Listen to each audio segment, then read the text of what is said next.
So I just expanding a little more on what I was speaking about yesterday about the mental framework where most of us operate within is that sense of distance and time and separation.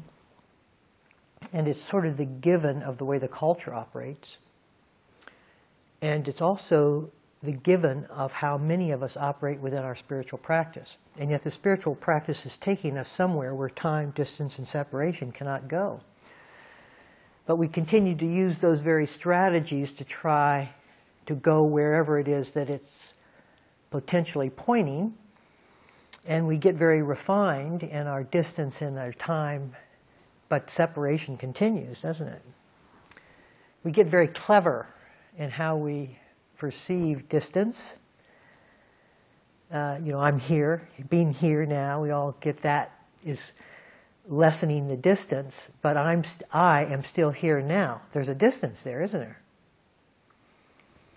And we get very clever in it, but we like to hold that. That's the distance we're not willing to cross, many of us.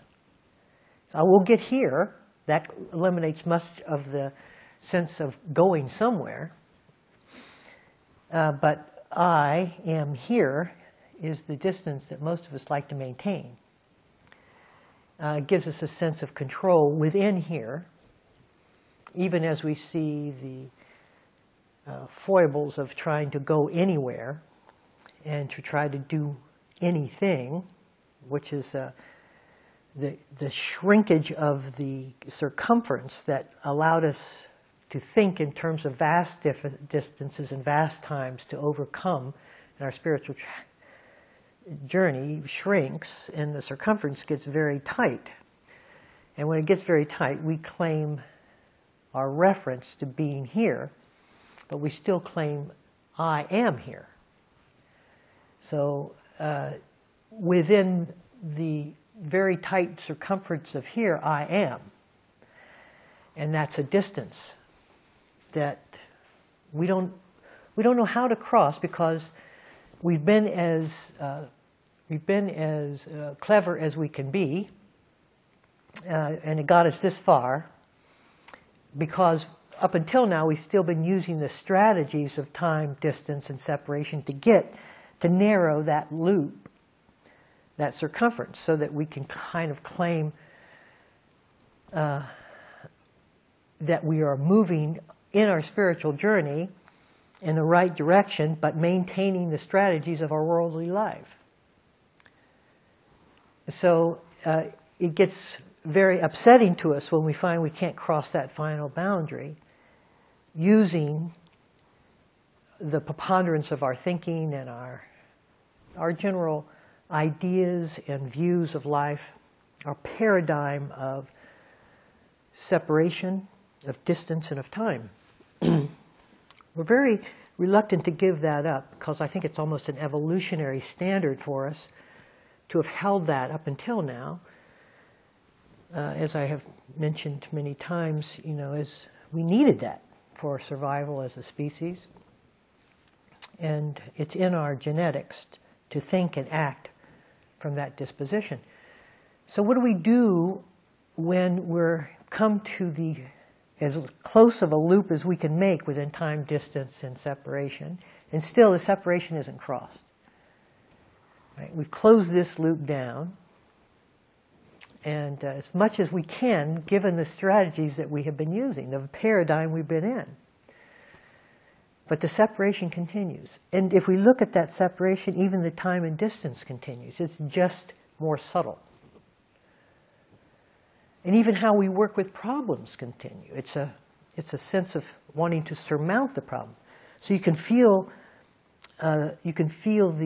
all of the different subtleties of how we work within our paradigm when we get very close. The circumference is very closed around us, and we're looking at internal issues and how we face those issues. We still face them from a sense of separation, or trying to get over them, or trying to surmount them, or trying to do something that allows us to maintain our power, but somehow drain the power of the objective experience or the discordant experience that's in front of us. So I find that very interesting, because there's only one thing we can do now, and that's change paradigms. You can't work this paradigm any more refined than how we've worked it. And it's been great. It's been a great journey out of the plains of Serengeti, where we successfully escaped from the lions. But the paradigm's over. It's got to be released. Because you can't get any closer. And as you get closer, it feels more pleasurable. I mean, your mind gets very refined in the proximity of the moment.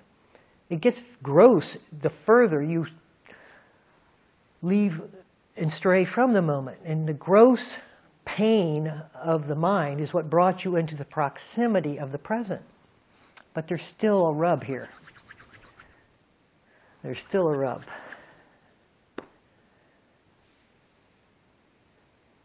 So what are we going to do? Well, that's the first question we ask, isn't it? What am I going to do about this? If we are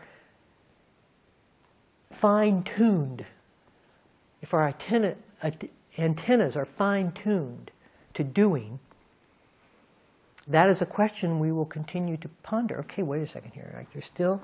I see what's going on. I feel the moment. I feel the sense data as it's coming in.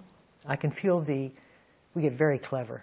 I can feel the feeling tones that I am placing in front of these. I see the thoughts that are arising. But what? Right? That just makes us very, very subtle meditators. Nothing wrong with that. That's what the passage door that almost every person I know but there's a limitation. There's a way that, and the strategy isn't giving me the next step forward. It gave me all the ways to narrow the loop down to this very small circumference of now and me in it. And I see how it's helped me overcome all the oppressive difficulties that having a larger diameter around me created. And I feel more attuned to my heart, which is beginning to speak as the circumference narrows. And that may be satisfactory enough for many of us to live within for the duration, and there's no judgment in that. But I like to point to the final step. The rupture, the surmounting of the paradigm itself. It was helpful, useful, extraordinarily beneficial in getting me to this point, but it doesn't seem, the way I'm thinking, the way I see or perceive life, the way I hold a problem to be, the way I'm working within my meditation, perpetuates the very view of distance and time and separation. And I try more subtle thinking, or being clever, I try not to think and be quiet. All within my control and management. And there are times when the mind is quiet and, ooh, this is getting good now. And then the getting good reestablishes me firmly. And I keep seeing myself pop up.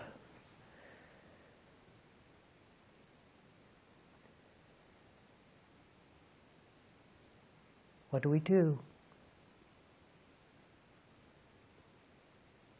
I leave us there.